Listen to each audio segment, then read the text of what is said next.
Hello and welcome everyone to the Three Principles Global Community webinar. The Three Principles Global Community, also known as 3PGC, is a nonprofit organization that's committed to bringing an understanding of the three principles to people throughout the world. Today we have Christine Heath and Judy Sedgeman with us, which is quite a treat, I think. Christine Heath is a licensed marriage and family therapist in both Hawaii and Minnesota, as well as a master addictions counselor and an AAMFT approved supervisor. A co-founder of the Hawaii Counseling and Education Center, Christine has been helping people to understand the three principles for over 37 years. She provides clinical services, professional training, clinical supervision, and is a consultant to businesses and for mental health and substance abuse professionals. She was a student of Sydney Banks for over 27 years. Chris has been on the 3PGC Board of Directors since its inception, and she is also the co-author of The Secret of Love, due out in early summer 2018. Can't wait for that one. And Judy Sedgeman has been a Three Principles practitioner for more than 30 years. With the principles as a foundation, she has worked with individual clients, groups, business leaders, teams, and executives. She was on the faculty of the Medical School of West Virginia University, Morgantown, West Virginia, for 13 years, offering an array of services and teaching courses grounded in the principles in the School of Public Health. She's currently a consultant to individuals and organizations and a frequent seminar and webinar leader in the principle. So thank you so much, Chris and Judy, for joining us today. This is going to be, I know this is going to be just such a fun webinar. So I'm going to go ahead and turn it over to you. Okay. Thank you so much, Bonnie. We're really looking forward to it also. And oh dear. Thank you very much. Oh yes, they're up by the donkeys. Life of living in the country. Anyway, Judy and I were talking. We've kind of been, Judy and I are like BFFs, and so we talk frequently about things that we're seeing with people we're working with. And one of the things that we thought we had to offer that maybe some other people do not is that when we first kind of came across this work, there weren't like three principles. There wasn't a lot of information. When I came upon this, there was nothing to read. There was no articles, no books, nothing. There were Sydney Banks tapes, and I had one. And when I went to my first training on this, I was like so struck by the shift in myself that I didn't really care if it helped clients more than anything else, because I knew it helped me, and I was on the very burnt side of burned out. So it was, to me, that was like, it didn't really matter, because if this would help me, I knew that I'd be a better helper to other people. And so we started teaching this, and along the way, Judy and I got to be roommates at a SID talk, and we've been best friends ever since. Right. So in doing this, one of the things that we got to do by having Sydney Banks as our mentor and teacher was we really had to learn how to live from the feeling rather than talk about the principles. Right.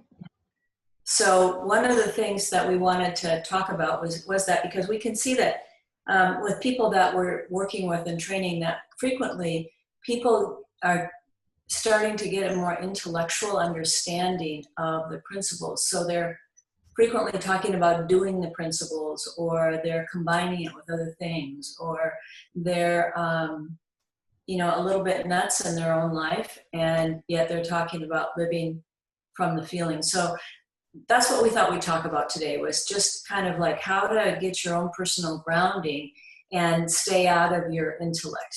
Now, mind you, we are talking to you about this because we have fallen from grace many times. Yeah. And so, one of the things that I've just seen in people is that there's kind of like when I first learned this, people that had been around this longer than me that I could see were living in a better state of mind than I was really interested in how they saw things. I was really open to see, because I knew that there was ability to live in a state of mind that I've never experienced before. And I could see that they were living there, and I wanted to learn as much as I could from them. And I think that what happens is when we get in our head, we stop wanting to hear how to see things differently. We get an intellectual concept, and you can, believe me, we have we came up with concepts, and we came up with different names to call it. So it was an it that we should call, it was an approach that we would talk about, but it's really none of those things. It's really just a different way of looking at how we do life. So when we do that and we don't understand the importance of that feeling, we get lost in our head about it. So I see people that get caught up in what I'd call spiritual searching, looking to see what spiritual teacher could help you to see more deeply about the power of love or the power of mind. And really, to me, and this is just me, but I remember when I first met Sid Banks, very first time I met him, he saw something in me and offered to be my teacher, which of course I said yes to. But he called me up and he said, "Now, dearie, would you like me to help you?" And I said, "Oh, yes, absolutely." He said, "Do you have any questions?" And I said, "I just have one question. And the question is, what's a spiritual reality? I hear people talking about a spiritual reality, and I don't know what it is." And he laughed at me and he said, "Oh, don't worry about that, because nobody on the face of the earth understands what that is, so don't bother." And I was like, "Oh, whew, that's great," because that was a little over my IQ level. I was beyond in mind. So to me, the importance of this understanding is for people to be happy, to live a healthy, not a manic life, but a calm life that's filled with beautiful feelings, that you're enjoying living. And that's kind of what we wanted to talk about today, was just really what we've seen in terms of how we can get caught up in our thinking, and what we've seen about living from this understanding rather than talking about it.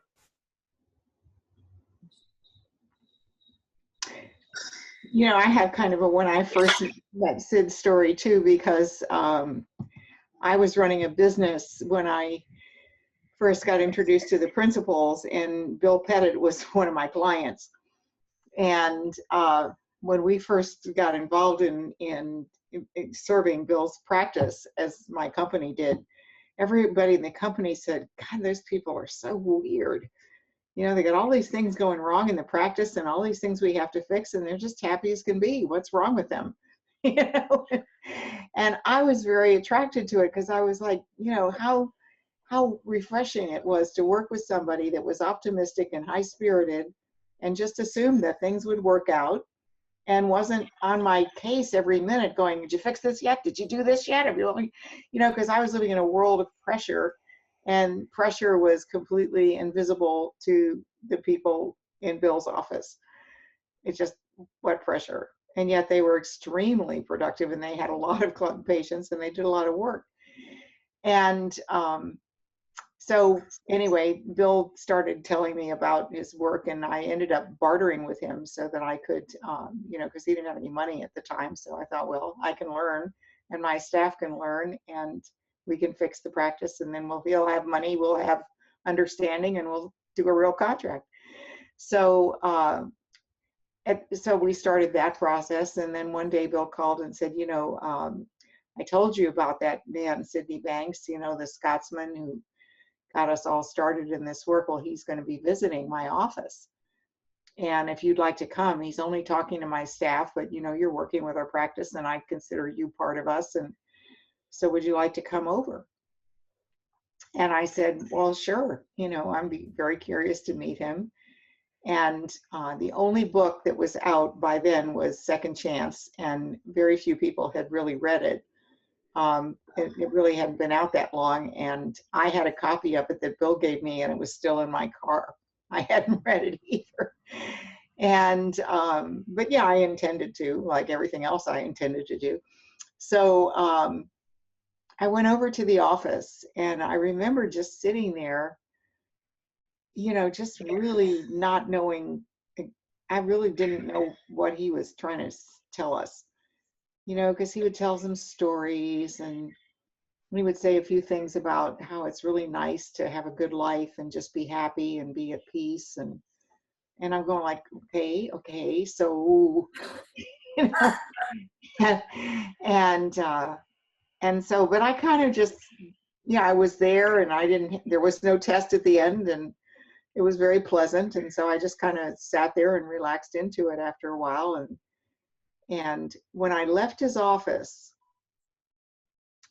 I left right after Sid finished talking, because Bill and Sid were going up to Tampa to visit people up there, and everybody was just going home. It was the end of the day. And when I left his office, I was in a really different state than I had ever experienced before.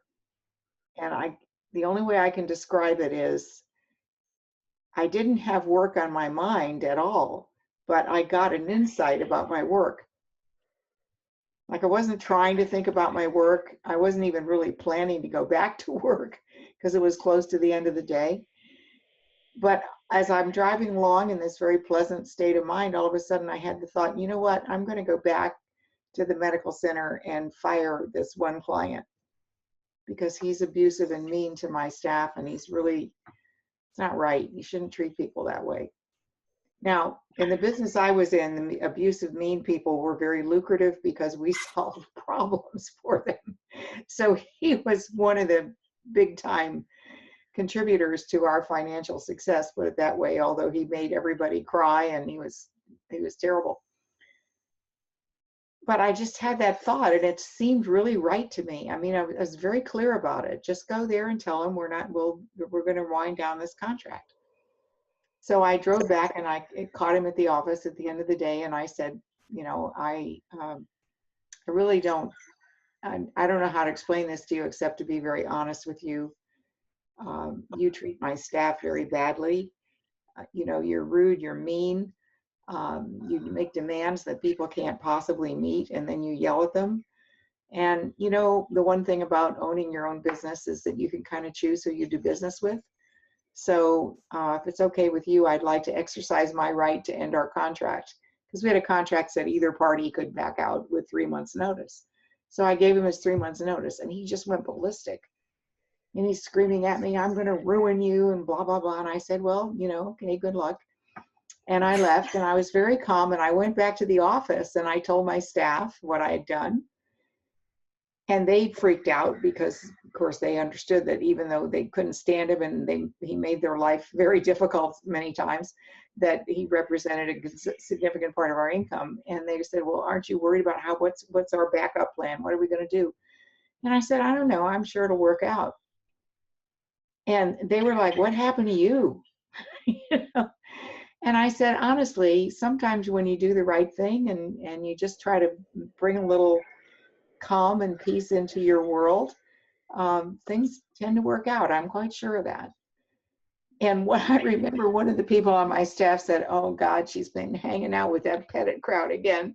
But I just calmed them down. I told them not to worry. Nobody was fired. I wasn't going to make any rash decisions. We had 3 months. Well, the word got out in the medical community that we had stopped, initiated stopping doing business with that guy. Nobody liked him. The doctors had no respect for him. He was mean to everybody. And all of a sudden, we were inundated with new clients. Because there were people who weren't doing business with us because we were associated with the likes of him. And we didn't know that. Now, in a million years, in the training I'd had in my entire life, and all what I knew about business and wise business decisions and making that kind of decision, there's nothing in my background that would have caused me to do that. It made absolutely no sense to anybody like me before the day I went to Sid's talk. But when I left that talk, I was just sure it was the right thing to do, and I didn't even doubt it. It came to me out of the blue. It felt right. I felt wonderful. I did it in the nicest way I could manage. Um, and I just felt like, sometimes you make a good decision and you just see how it plays out. And that's how I've lived my life since that day. I mean, it was like a 360 degree. I was like completely turned around and then turned around because everything that I thought I knew just didn't make that much sense to me all of a sudden. Because it seemed to me that having people be happy and productive and peaceful and feel good about their work and in a good relationship with clients who were respectful was more important than money. But as it turned out, coming to that conclusion generated more money. So it was just the way it was.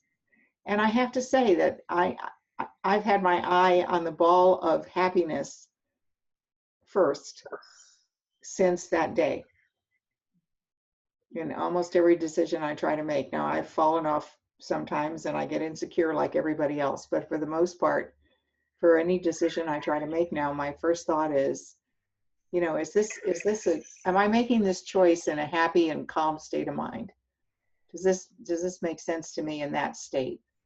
Is this something that I really, really, my heart is drawn to?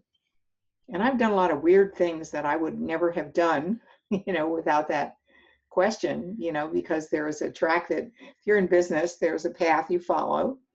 And, you kind of, it's set and you know your direction, you have your 5-year plan, your 10-year plan. And from that day forward, I had no plan. I just planned to do the best I could, accessing wisdom as much as I could. That's one of the most important things, I think, is that when you first start coming in and learning about this work, you kind of get what I'd call a contact high. Yeah. It's like you're with a bunch of people that are in a really good feeling, but you want to be able to see that feeling is coming from you. Mm-hmm. And I think that's kind of what happens when you learn about this work intellectually. You don't really have a big shift like that. But that kind of shift, like, Judy, I know that when you changed, like a lot of people noticed that. Yeah. Because you were kind of a racehorse, like you were a really driven, working, going a million miles an hour. Yeah. And the same with me. It's like, that's what I was too. Yeah. So when I saw something deep enough, people thought that I had joined the Moonies, which was a cult at the time, married people up, or I was on drugs, or I had met a man. Those were the 3 options that people had to understand that big of a change in a human being. Because all of my friends were therapists, but they'd never seen that kind of a shift in a person. Now, what happens when you have that kind of shift is that your life changes from that point on. Like things just change. And if you go with that change, you kind of change at the same time, because of course you're changing, which is why the outside world is changing. So Sid used to always tell us, he said, if your life isn't changing, you're not going deeper. Like your life as a teacher or as a practitioner or as whatever you do. Because once you start to pick up on the principles, you start to see that no matter what you're doing, it'll help you in your life. Like understanding that you're creating your experience and that the feelings you get caught up in are your way of kind of taking yourself on that kind of a trip and staying on the road instead of getting distracted by the shiny objects as you go along. But I think what happens is when people get into a nicer feeling without having that deeper shift, that feeling seems like it's coming from their intellectual understanding of the principles. Mm-hmm. And so from the person that they're with when they get it. That's what I thought, that it was this psychologist was just the nicest guy in the world, but that getting that and then seeing that that's in me and learning to live from that that took more than just that initial shift. But that shift was where I saw that I was creating what was going on, what I was seeing in my life, that was coming from my thinking. And I thought that was hilarious. That was just hilarious to me. And the idea that I had this innate state of mental well-being, in spite of all that, was freedom. That was a freedom for me. So in understanding this, you can't really teach people what you don't know. So like in the world of therapy, frequently therapists are on antidepressants and they're not in a very good state of mind. Well, you really can't teach somebody how to live in a better state of mind than you can see possible. Mm-hmm. Because if you do that, then what happens is that you're limiting yourself to what you know. Like how many, between the two of us, we have 70 years of understanding here. And we still don't know what the hell we're doing. But that's the fun of it, because then you get more and more and things keep changing. And if it's an alive thing for you, it won't just stop. Because many times it stops. Let me tell you, I've created lots of little belief systems about this. And when I'm talking, the feeling is different. That something doesn't coming out from me or going out from me. That's kind of the way that I judge it. If people are changing around me and people get interested, I know I'm in a good place. If that stops, if the energy kind of gets used up, then I know I need to go back and go deeper again, go back into that feeling.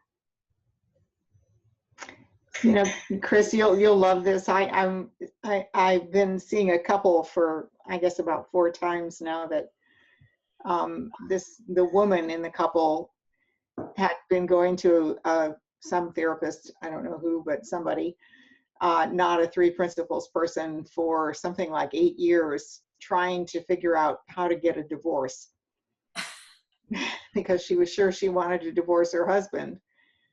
And all she did is she went to the therapist and said all the terrible things. Of course, in a low mood, everybody looks bad, right? So naturally, it's like, I love my cat dearly, but if I'm in a low enough mood, I can find fault with my cat. And so she, made her list of all the things that were wrong with her husband and her marriage. And the therapist said, okay, well, I can help you.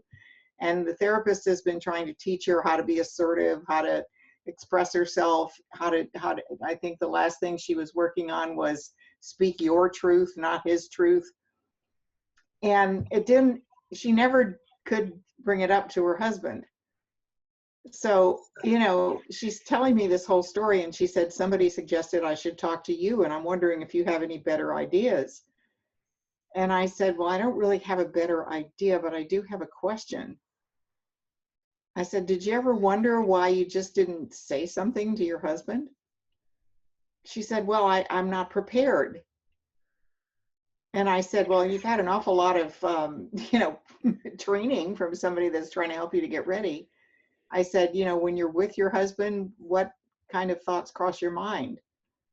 And she started to cry, and she said, well, I don't think I really want a divorce. Now, so I've seen them 4 times together, and they were in my group last night. They came to my Rediscover Joy group holding hands. They're not going to get a divorce. She is going to totally let it go. Now, what's the difference between me and the other therapist? I was going for happiness with her. I was going for, you're trying to do something in a state of mind that people never make good decisions in. I didn't say that to her, but that's what I was pointing to. Is that, when you're really fraught and you're going over and over something in your mind for years and you have no answer, then what's wrong is you're in a state of mind where you can't make a decision, not that you just aren't smart enough to come up with the right decision. And as soon as she calmed down and she stopped seeing the other therapist, she just sent her a note and said, I've decided not to get a divorce after all. And she started to calm down, and I had her watch some Sid tapes, and,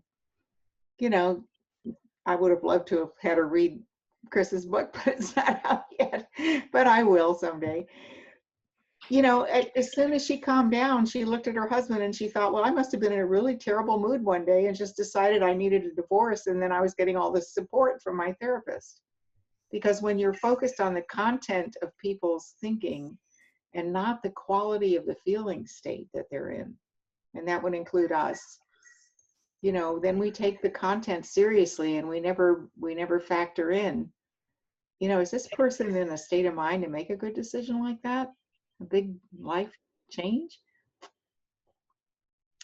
So I really think that, and that's one thing I think all of us who studied with Sid, what we got out of it is that Sid didn't talk a lot to us. I mean, you have tapes, and of course he's up on stage talking about the principles.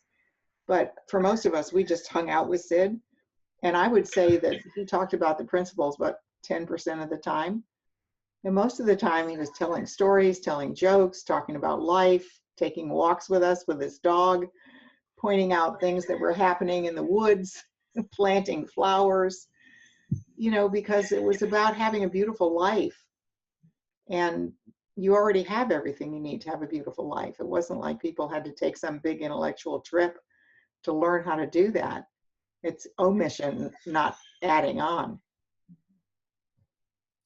I think too that that was kind of the thing that always struck me about this work when we first came into it, because I think when I came into this, there were like 10 people in the world that had any understanding of this in any field. And so I went down for this 3-week training, and Sid happened to be on vacation in Florida at the time. And so I got to meet him, and he was wanting to help me. So he included me on things. And so they called me up and they said, Sid's going to the swap meet today. You know, like, to me, a swap meet is where people go to sell their junk. And at the time I was like, you know, 30 years old, and I was like, seriously, I'm going to the swap meet?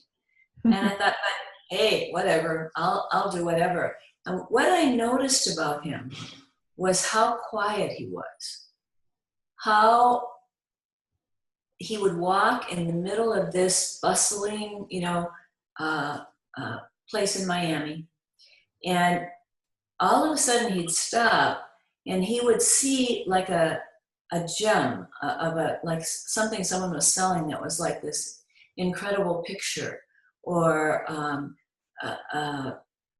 one time it was a you know, a shoehorn with this, it was an old antique shoehorn with a horse's head on the top of it.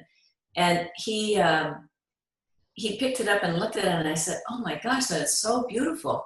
And I honestly wouldn't have seen it before, because I was always going so fast in my head that I didn't slow down enough to notice. And so for me, just watching him live his life and the things that he noticed in terms of how beautiful things were, or the intricacies of different people, like he'd talk to people and he'd be so fascinated by things in their life, just simple things, not like, but you know, like their dog, or where they lived, or he wasn't at all talking about the principles at all. But his presence, his ability to be present and listen had a commanding feeling to it. So that for me was one of the ways that I kind of like, wow, all of a sudden I could see how fast I was going. And what happens is that I couldn't see it before. Even though I'd gotten this great feeling and I had this incredible experience that transformed my life. I mean, it transformed my life. I was a different person. But that was like the beginning of my journey. And then it was like the living of it, I think, is where the rubber meets the road, because you have to really trust your innate health, and you have to be, you know, have a healthy suspect to your own thinking, because we can think things that seem real and true, and they have nothing to do with anything. You know, we just scare ourselves with it. Mm-hmm. So that was one of the ways that he lived his life, and he was really very adamant with us about quieting our mind down and living a life that was supportive of living in a beautiful feeling. So when we get off, and we get going fast a lot, like I remember one time I was at the Minnesota clinic, and we set up the first big clinic based on the principles in Minnesota in 1983. And we'd be talking, and we'd be like totally going a million miles an hour. And we'd get a call. What the hell are you guys doing there? You're going way too fast. And we'd be like, what? what is that? How does he And even know? how did he even know? I had no idea. Yeah. And I put down the phone, I go, oh, I think we all have to get quieter again. And Yeah. everybody kind of knew as soon as that would happen, we're like, oh yeah, totally. We've lost the feeling. We're in the content, like good thinking gives you a relatively nice feeling, but it's not the same feeling as having that insight and going deeper. You know, it's funny. I had an experience like that when I moved to LaConner in 1990. I just, you know, out of the blue, George called me and said, have you ever thought about moving to LaConner? And I never had, but now then I had, you know, I mean, after he called, I started thinking about it. And he said, you know, you could join Paransky and Associates, and we'd love to have you if you want to move out here. And it was a time in my life where it was a good idea to make a switch. And so I said, what the heck, I'll do it. But then, you know, as I drove across country, realizing that I really didn't know where I was going, and the only people I knew there were George and Linda, and I was moving into a house I'd never seen that I rented on the phone because there wasn't even any internet to look at it back then. You know, I was getting kind of insecure by the time I got to my little house and started to get settled and everything. I was thinking, what have I done? You know, I don't know where anything is. I don't know where to go for anything. And I was calling Linda every 15 minutes. Where do you get your dry cleaning done? You know, where do you go to get this? And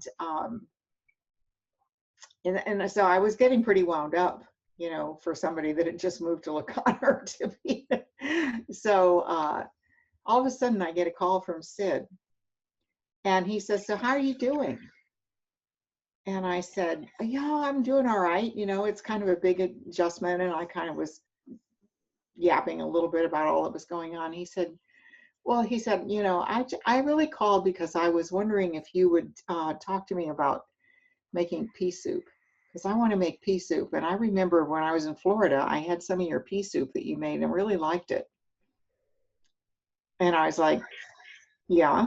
And he said, well, I have a recipe, but I wondered what you'd put in yours, because I think maybe you put some stuff in there that I don't know about. So I said, well, my mom used to make pea soup, and the secret ingredient was cinnamon. I said, you know, the only thing that I do different probably from everybody in the world that makes pea soup is that I sprinkle some cinnamon in at the end and stir it in. He says, oh, I'm going to try that. And I said, I didn't even know that you cooked. And he said, no, sometimes I cook. And he said, this is something I really want, you know. And then he said, so tell me, so you're in your new house talking to me? And I said, yeah. He said, so what do you see out your window? And I'd have to tell you the truth. Out my living room window were mountains and woods. It was spectacular. And I had not even noticed it yet, because I was so busy putting all my stuff away and worrying about where I was going to go for this and that I hadn't really ever sat still in my living room and looked around. And all of a sudden I looked out the window and I said, oh my gosh. I said, Sid, it's really beautiful. He said, yeah. He said, well, what about the other side of the house? Well, I went around to the other side of the house and I looked out and there was a garden. The people had planted flowers and pretty things with a little bench out there. And I said, oh, there's a garden out in the side of the house. I said, I haven't even been out there yet. He says, well, aren't you lucky to live in such a pretty place? And I hope you enjoy it. That's all he said. And I got it, you know. He called me up to say, calm down, appreciate the moment, live in gratitude, notice the beauty of nature, notice where you know, just be present and stop thinking so much. But he never said those words. And he didn't have to, because I could feel it. I could feel the gap between my level of mental activity and his level of mental activity. And I wanted what he had. You know, that it would sort of turn the ship in the channel. And I think that we miss that sometimes in, you know, when we get so wound up that we got to explain the principles, we got to make sure people get this point, we got to do this training, we got to train them to do this work. You know, no, we kind of just have to help people find their joy and their peace and their happiness and the present moment. And then they'll pick it up. and I'll see it from there. That's And a really good. go ahead. I was just going to say, say, they'll do what they do. Yeah, that's a really good point, because when I first learned the principles, they didn't even have principles. I mean, there Right. were not principles. So it was really just about living your life different. I never thought about that. Yeah, But, it's like George said, when you're hot, you're hot. When you're not, you're not. That's what he used to tell us. I don't really know what I'm talking about, but all I can tell you is when you're hot, you're hot. When you're not, you're not. And people would go, oh, yeah, that's good. Yeah, and that, it's kind of like being able to listen for that is really the living of it, isn't it? So because you don't notice it at first, you think you're doing just great. And then all of a sudden, it's like things start to unravel in little ways, and sometimes big ways, depending on how out to lunch you are. But that's kind of what we just said. I'm out to lunch right now. So it literally, like, we weren't in that feeling, and we could feel it, but sometimes we couldn't even see it, because then your ego gets in there and thinks you know what you're talking about, and what does this other person know anyway? It's like that ability to keep listening after you first start to see something, that keeps you from getting stuck in the blahs, where it's like, okay, the 3 principles, but so what? Like, I still am not happy, I'm not enjoying my life, where's the joy in this? Well, the joy isn't in the principles, really, in your understanding of the principles. The joy is in you. And so you just have to see that that's what you're looking for, is yourself, really. And then learning how to kind of go deeper with that is the process of evolution. Each time you see something deeper, your experience changes, and then you keep going deeper. So, from everybody that I know, from George Pransky to, my newest client, everybody has times when they get caught up in their thinking. And what we do when that happens, and I'll speak for Judy here, I think she does the same thing, is we listen to Sid tapes and we stop doing what we're doing. Like that for me at first, I mean, I saw 65 women a week in groups and in individual sessions. I was working and ran the clinic that I co-owned. And I was like a crazy woman. I was sleeping maybe 5 hours a night, and I woke up every hour on the hour. I had such bad anxiety that I had eczema on my skin, and I was never had time for anything. And of course, didn't have any good relationships really at all, especially not with men. And I was desperate to find a husband, so that made it worse. The more insecure I got, the more things didn't go well. And I remember, like, oh, I've got to quiet down, and this terror would come in my head. Like, oh my gosh, if you quiet down, that means you can't work that much. If you don't work that much, you're not going to make enough money. If you don't make enough money, how are you going to retire when you're in your 60s? I mean, literally, that's what I worried about. And so I just had to go with what I knew was true, that if I got into a different state of mind, my outside world would change. So when I first started learning this, I kind of went about the business of cleaning my life up. And Sid would say that to it, literally, like, go home and clean your life up. Because if you start to look around, you see areas where the feeling's not good, where you're stressed out, or where you've got a lot of negativity, or where you're just kind of like not living from that place of joy and happiness and kindness and security. That one for me was big. It is that I just wanted to be secure in what I did. I didn't want to be terrified all the time that I was going to screw up any minute. And that, I think, was powerful, at least for me, because I had to learn from myself. Like, I had to, take myself on and say, I need to change this. I need to do something different here. So I started cutting back. I remember I cut back on my clients, and I get insecure about it. Then all of a sudden I'd lose a lot more clients, or I wouldn't get any new referrals. But after a while, I saw that when I went back into that feeling, go ahead. When I went back into that feeling, then whatever happened would, things would fall back into place. So, I mean, I still get overwhelmed with things. I mean, still do a lot of work. I mean, I don't see 65 clients a week anymore, but I still do a lot of work, but I've learned how to be able to take time off when I need it and to really quiet down. So when we have an issue with our company, what I tend to do is take some time off and stop thinking about it, as opposed to rev up and do more. And so, you know, I think that feeling of revving is a common feeling of people that are productive in the world, you know, like that's what they see. And what we realize is that being happy was really being successful. That's what Sid said in Second Chance, is that remembering that if you go for your state of mind first, the rest of your life works out. If you go to work out your life first so that you can have a good feeling, you never get there. You're always like going like faster and faster and faster. Mm-hmm. I'm sorry, I got away from my cat opened the door and was coming to the flowers, and I brought the flowers in here with me and closed the door so he wouldn't eat them. So I had to put the cat out and close the door again, and he will open it again. So I might have to do it again. So I'm sorry. I apologize. Okay. So if I get up and disappear again, it's because I have to throw the cat out again. So anyway,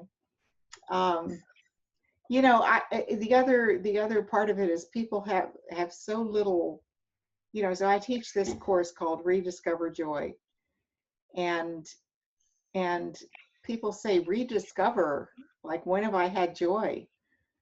I said, well, you came to life with joy. Joy was in you when you were born, and it's still there.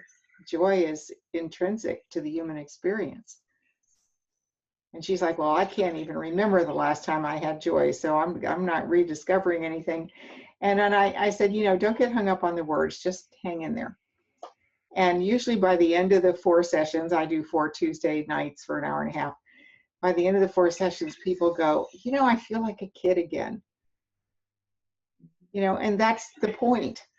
You know, if you live life with that level of curiosity and enthusiasm, and I remember, I don't know how many of you may know Leslie Miller, but one time when I was living in La Conner, Leslie's son, who is now some big deal with IBM, but he was a little kid then, he was like 6 or 7.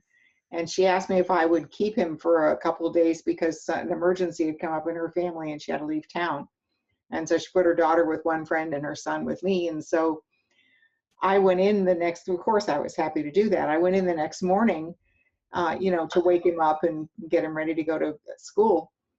And he woke up and I opened the blinds and he stood up in his bed and said, oh, wow, I get another day.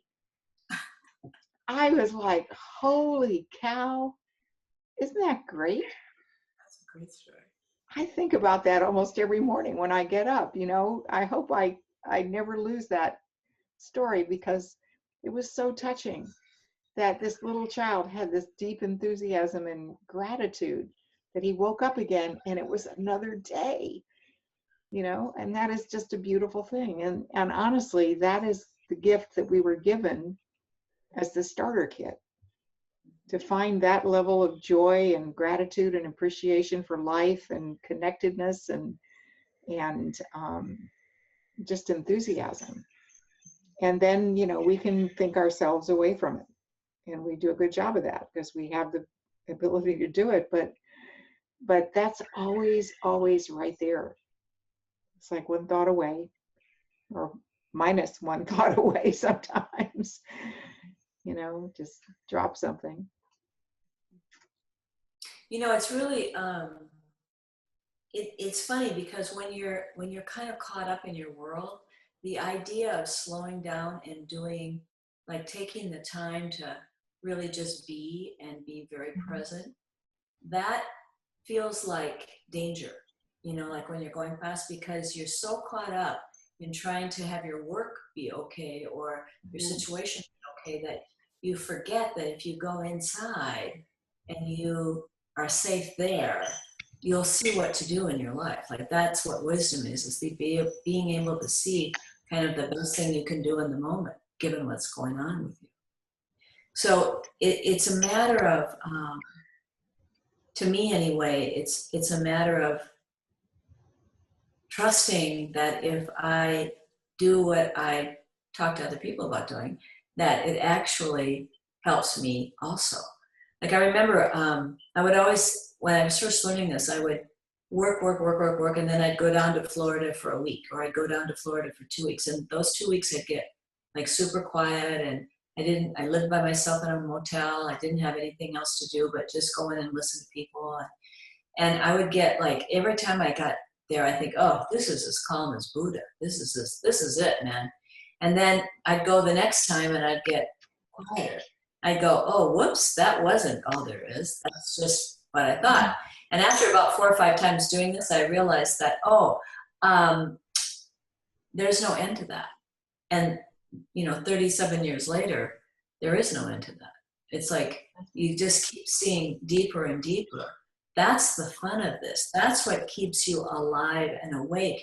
So when we start searching, we start like looking out in the world for somebody else that knows something about what we should do to be happier. We're lost in thought again. So it's kind of like Lost in Space. You remember that TV show? Like we're like lost in thought and we don't know it. And so taking the time, I remember this one time I didn't have enough money to go down to Florida. And because I'd spent like a lot of money going back and forth from Minnesota down there, and I had no clue where that extra 20 grand came from, because I'd always been paycheck to paycheck. And so I started thinking about that, and I got really insecure about it, and pretty soon I didn't have any money, which was pretty interesting. But I realized I needed to take time off and get quieter again, but I had nowhere to go, so I stayed home. I had no one that could go on vacation with me. There was nobody else available. And so I took a week off and stayed home. And what I realized is I had to learn how to be on vacation at home. That was because I would like get up in the morning and I'd start thinking of things I could do, like go to the laundry, go to the grocery store, things that I would never do if I was in Florida. But it was a great learning thing for me as to how I kept myself busy. So I remember the first day I came home and went to my workout class in the morning, and I came back and I sat down in my living room. It was March. It was kind of ugly outside. And I thought, oh, okay, so what am I going to do? And then it was like, oh, you could clean the bathroom. Oh, you can do this. And so I stopped myself and I said, wait a minute. If I was on vacation, I wouldn't be doing this. So I have to learn how to live that way. And all of a sudden, I saw all of the thinking that I had about how to do my life that I just never saw before, because it wasn't right in front of me. And I realized how fast I was going, because it was like all this stuff I should be doing. And it took me like till Thursday. That was Monday. It took me till Thursday to quiet down. And then I started to realize how fast I'd been going. And the point of this was to live there, not to just go to Florida for 2 weeks and then come back and be crazy. The idea was really to learn how to live at a deeper and deeper state. So it was a great learning experience for me to see how I kept myself busy with things that I thought were ordinary in life. They weren't like big deal things, but I kept busy that way. I never sat down and listened to people. I remember I went out to dinner with my roommate, and I told her, it was Friday night, I said, gosh, I had so much fun with you tonight having dinner. She goes, yeah, it's nice that you were even home in time to have dinner. And I was like, oh, whoops, that's a little clue. Right? Yeah. Like people give you clues if you listen, and you don't like have denial about it. Say, well, that's not true. What do you know? But it's like just listening to people helped me a lot, because I couldn't see for myself. I just couldn't see it. But when people gave me feedback, I listened, and then I kind of check out to see, like, is that true? Am I doing that? And 99.9% of the time it was. So it was just what I was able to kind of tune into and listen to. For that's just what really helped me. Yeah, I've become very aware of that, because I live in Florida, where most people go on vacation, and a lot of people are retired, and so they're on permanent vacation in their minds.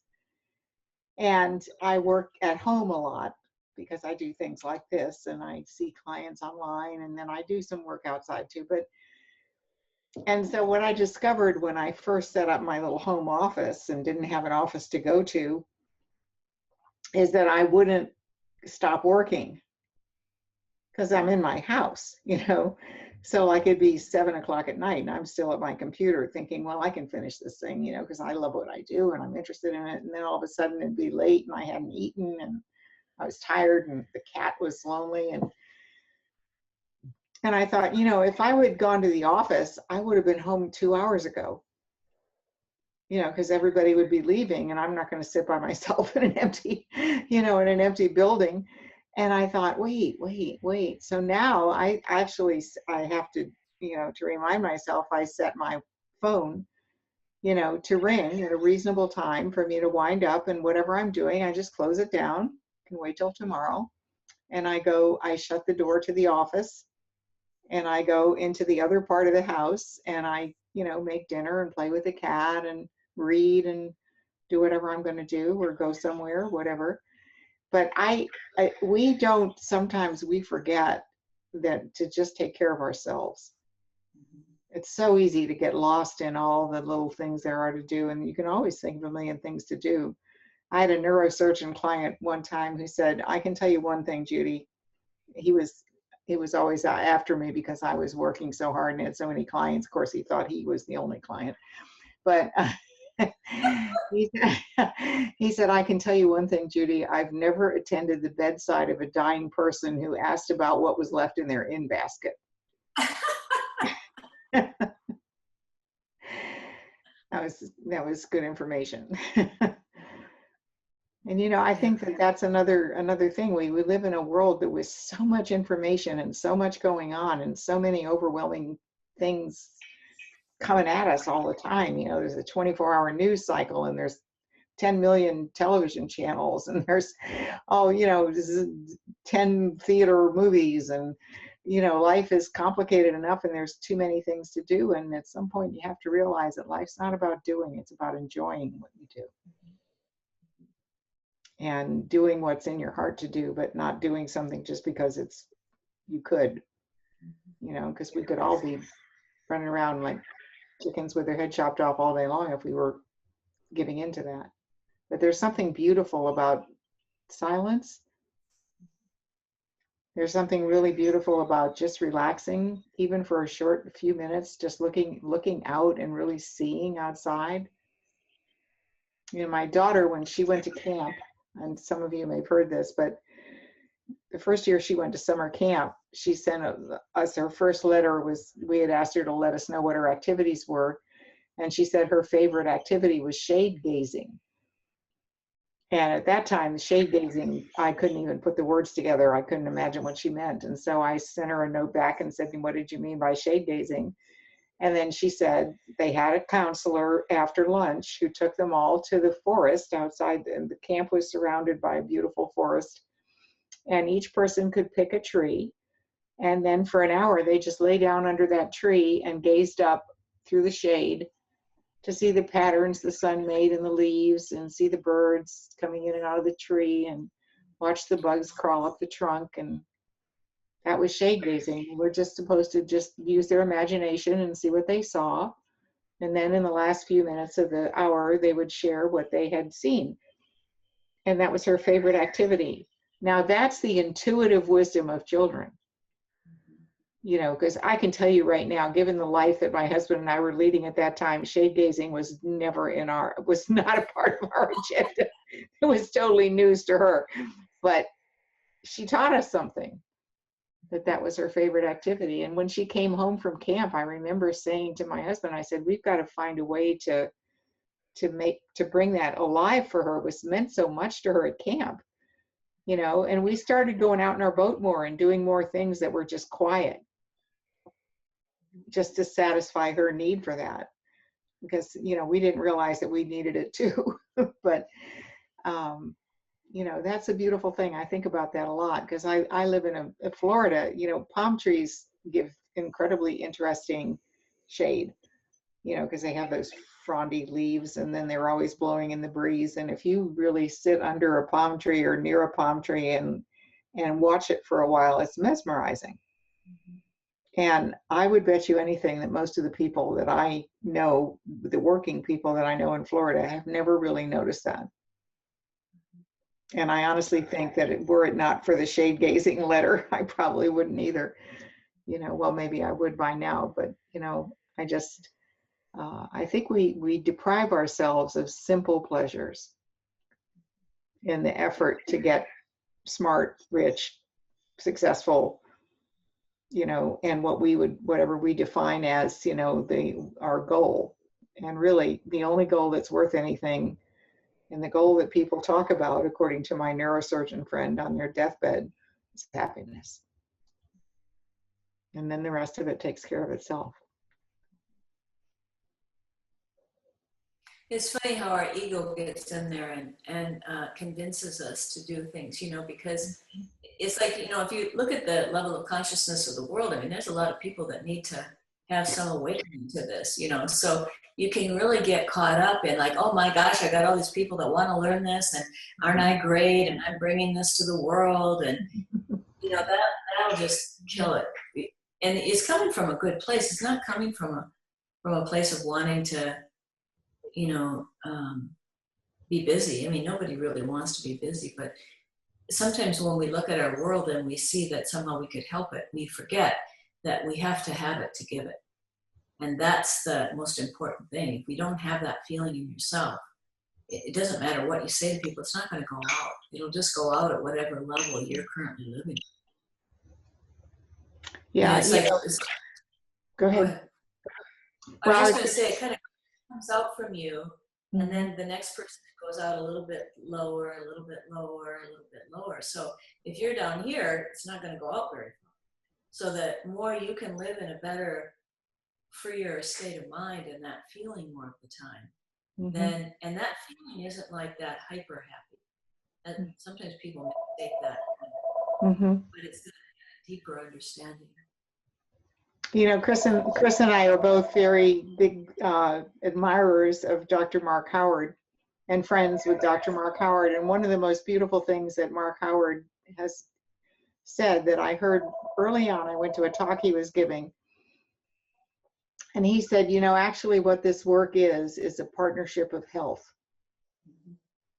That's what we create with the people that we interact with. We create a partnership of health.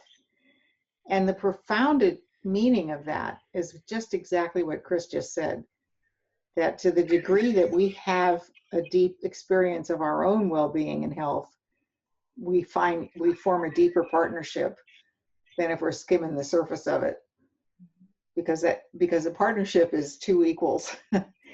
And if you assume that everybody has the same access to wisdom, everybody's connected at that profound level that we can talk about, but we don't really understand, the spiritual level, then to the degree that we're there, or close to there, or heading there, or looking there, that's what we're going to summon in our partner, whoever we're talking to. And, to the degree that we're not, then we do the best we can, but we bring out that which we see as possible. And I think that's a, it's funny, I did my Rediscover Joy group last night, and there was a woman that came in late. She was frantic. She was late because she almost forgot the group, and then she wasn't ready, and then she had, I had already started, and the group was started, and she was fussing around her purse trying to find a notebook and a pen. She was like a little ball of negative energy. And so finally she started listening, and she said, oh, what you're saying though, that's not really right, because negative thoughts are important. You really have to deal with them, otherwise that's denial. And she went through she started in this big long harangue, and I said, I'm going to ask you really to do me a favor, if you would. And I said, would you mind listening for 20 minutes before you ask a question? Because I know you haven't been to this group before, and I just think it would be helpful to kind of see a little bit more about what it's about. And I said, I really want you to ask whatever question you want to ask. And you know, but I don't want you to just barge in right now because you're kind of like off topic, and I understand that because you just got here, but and so she said, okay, you know, and 20 minutes later, she said, what was it that I was asking you? Now I remembered, but I wasn't about to say. You know, I said, well, what do you think it was? She said, I just can't, I don't know, I can't get it back. And I said, well, maybe you've moved on to better questions, you know, just in your own mind. I said, isn't it interesting how when we quiet down, you know, the quality of the things that come to mind for us is very different. And she had never thought of that before. So she said, well, maybe I'll wait a little longer and see what happens. Well, the end of the group, she came up to me and she said, this is the quietest I've been in 25 years, right this minute. So you've got to tell me what you did, because I want to be this quiet. And I said, you know what, you've always been this quiet. You just keep clouding it over with a lot of thinking. I said, I didn't do anything. I just know you can do it. And she started to cry. She said, the last time anyone ever said anything like that to me was the nun that came in to visit me when I had my tonsils out. And she said, be still, dear, it'll heal faster. Isn't that funny that would come to her? But that's true. When we're still, we heal faster.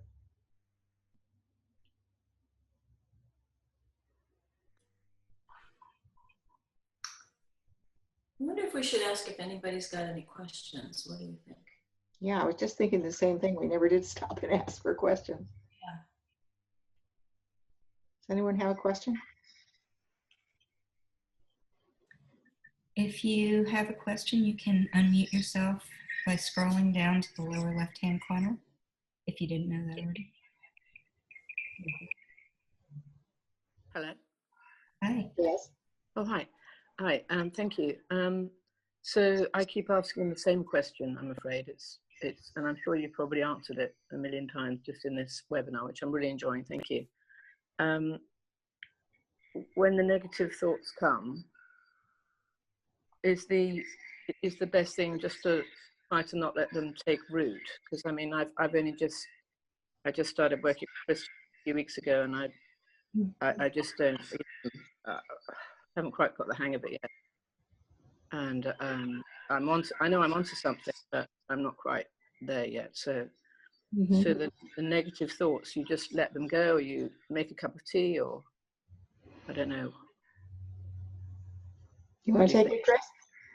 No, you take it. Well, let's both do it then. So, you know, when the negative thoughts are either negative or positive, depending on the next thought we have about them. Right. You know, and you can tell when you're having a negative thought because you get a more negative feeling. And to me, the answer is no thought is that important that I would give away my peace of mind to it if I didn't have to. So if I feel my feeling state deteriorating, and here comes my cat again, if I feel my feeling state dropping, I don't have to examine or do anything about those thoughts except just know that they'll pass if I don't think about them. So is there going to come a time when when I get all these negative thoughts, that I don't completely just go down the toilet with them and, you know, catastrophe? Yeah, they'll start looking more like just things that come to mind from time to time. You know, where I live in Florida, we have these intense thunderstorms that last about 10 minutes. And if you're driving, you can't even see through the windshield. You know, this like the storm comes in, it gets very dark, and there's lightning and thunder and heavy rain. And everybody who lives in Florida just pulls over and waits because we know it'll be over in a few minutes. And then, you know, the tourist, you can always tell who's new because they're freaking out. They're behind the wheel trying to keep driving and thinking, I've got to drive out of this thing, you know, and that's kind of the difference that I see. It's an example of it that, you know, when you know it's just a storm, it's a storm of thoughts just passing through your head, and it won't do any harm, and it'll pass. You can allow them to come and go, and you can experience them without fear. They don't upset you as much. You know that they're there. It's not like you're never going to have a negative thought again, but it doesn't have any power Mhm. That's really what I would say. But Chris probably has something much more better to say about it. Well, she just when I I, don't understand what she says. Yeah. But what? I said I don't understand much that Christine says, but but what I do know is that I just want to keep listening, and then I get very emotional. I just want to cry. Yeah. Well, that's the thing is I felt that way too, even with Christine, whom I adored from the moment I met her, is that I didn't always know what she was trying to tell me, but I knew she had my best interest at heart and I could feel the feeling. Yeah. And No, that's what you're going for, is that feeling. If you can pick up on the feeling, then your own wisdom will tell you what to think. So ideally, I said to Christine, ideally I'd like to, work with her every day, morning and morning, lunchtime and evening. But obviously that's not practical. So what do you do? You'd be very disappointed, Fiona. Yeah. What'd you say? You'd be very disappointed. So, but what do you do in the interim? What do you do? I mean, I'm used to doing stuff to, like read, just trying to, whatever it is, meditate. No, Fiona, there's nothing to do. Yeah. Yeah. See, it's like whatever you're onto that in spite of yourself. Yeah. Okay, so it's already in you. Just slow down and stop thinking that you don't get it. Mm-hmm. Because that's going to make it be something it's not. Mm-hmm. It's like it'll just come to you. Like you just start seeing it differently. You already are doing that. But you're in your mind, you're looking for a bolt of lightning, or you're looking for, something that's different from what it is. Mm-hmm. So you just have to keep listening. Just keep listening and stop trying to figure out what to do. Because you don't have to do this right. You are doing it all the time. Everything that we experience, whether it's our good feeling or our bad feeling, is coming from the principles. It's creating whatever you're experiencing. So it's already happening. It's just a matter of just slow down, and just try to just keep listening. And when you get, like for me, when I get negative thoughts, I just know that I shouldn't really take myself too seriously, and that focusing on something in the here and now, that I can do and wait till it passes. Like one time I remember we had this thing that happened, and I got really, really insecure about bad publicity. And I played Nintendo for 5 hours. Because I'd start playing it. It's the only thing that would keep my attention. And so I did that, and then about after two hours or so, I got like, okay, maybe it's done with. I got up and went to the bathroom, and I grabbed my Nintendo again, and I went back to it. And it wasn't Nintendo doing it. See, it was just that I knew that in that moment, my thoughts were having me for lunch, and I just couldn't do anything about it except for focus on something in the here and now and wait for it to pass. Mm-hmm. And then, and that happens. I mean, people die and we feel grief and things change in our life and we don't like the change. We have all kinds of experiences. That's what makes us a human being. But it's just not being afraid of those experiences when you start to see that it's just coming from. Right. So the fact that you can, go ahead. I just, get into a panic when I start to feel the negativity, and I think, oh God, it's gone. I had a person in my group last night who asked me, she said 18 months ago, her 19-year-old son committed suicide. And she said, every time I think about it, I get very sad. And I have these images of, when he was a baby, and then when we put him in the ground, and that's, when is that going to stop?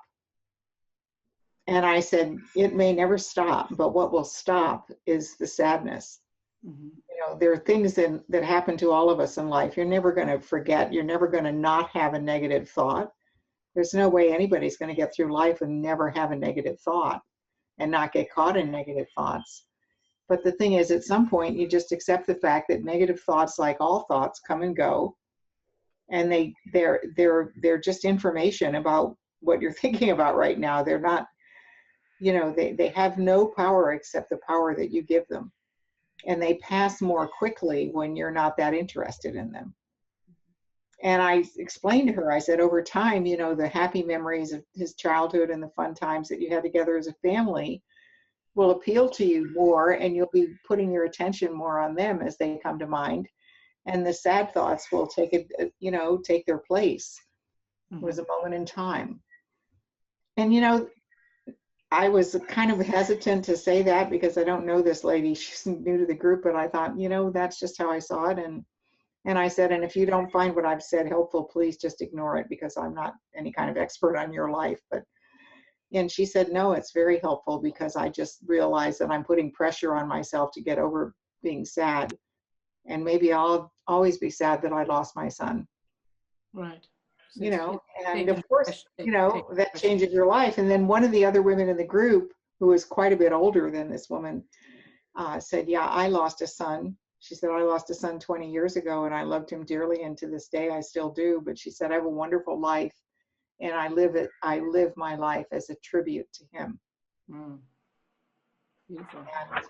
And, I can see that. I can see where you can take the things that are negative that would come back to mind for us, or things that we have trouble dealing with, and just see that, the very fact that we are able to transcend them, that we have it in us to do that, and that we can be at peace, is a testimony to humanity. Mm-hmm. Okay, so maybe I can just accept that when the panic comes, that I'm going to turn it around. That yeah, it's okay to be sad, and it will pass. It's okay to be upset, and it will pass. And Fiona, what happens is that you start to be afraid of what you're thinking. And what happens is you just create scary thoughts, and it seems like this is God speaking, this might happen. Oh yeah, sure, that might happen. What am I going to do about that? Oh my gosh, I've got to control this. And as you think about it in that way, that's what creates that panic. Mm-hmm. Okay. Yeah, that's a good point. The panic is the add-on thought. Mm-hmm. Yeah. Right. Julie, did you have something you wanted to say?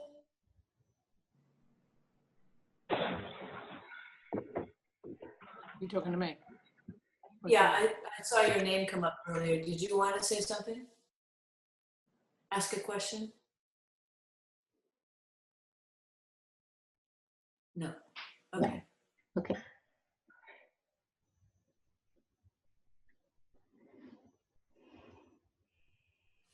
Anybody else?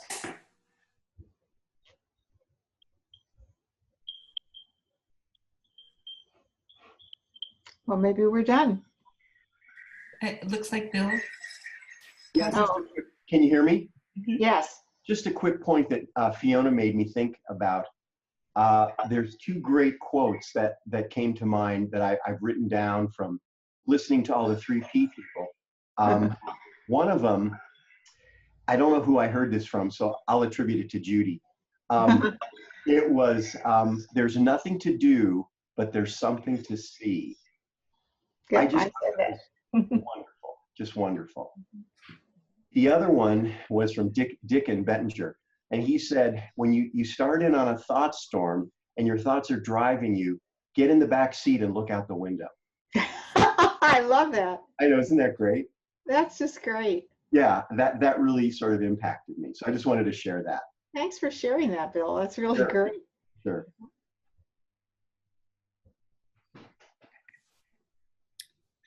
Anyone else have a question or comment? Well, I have a comment. I just want to say how grateful I am to have been able to share this time with Chris, because I love working with Chris, and we don't see each other often enough. So thank you very much for making this possible, and thanks to 3PGC for doing these lovely events. Oh, I'm thrilled that you would do this with me. As you know, we love working together, so it's a thrill for me too. And also for those of you that got on either early in the morning or late at night, thank you for being there so we could talk to someone other than ourselves. And also thanks to Bonnie for being the person that puts all these together and does all the hard work for 3PGC. So thank you very much. Mhm. Gosh, this was really beautiful.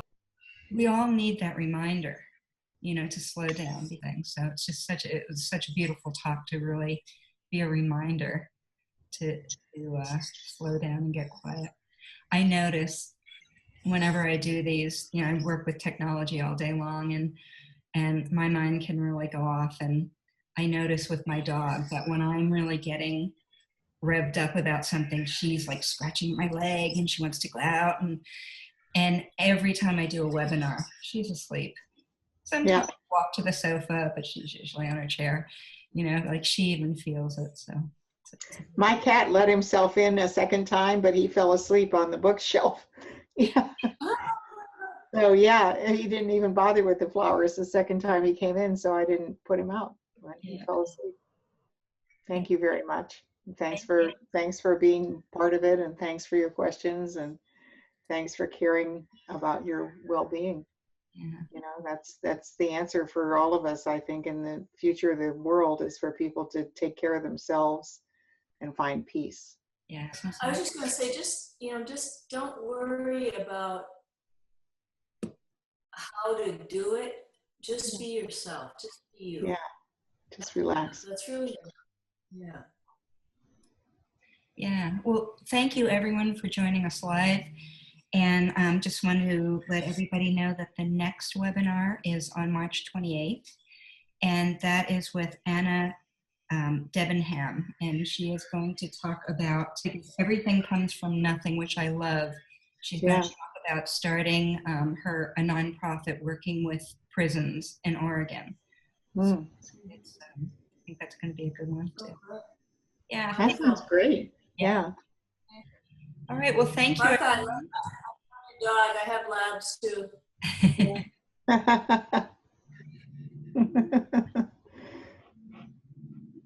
Yeah, they're lovers. They gotta be. They're lapdog wannabes. Giant lapdog wannabes. Yeah. All right. Well, thank you, everyone. Yeah. Bye-bye, everybody. Thank you.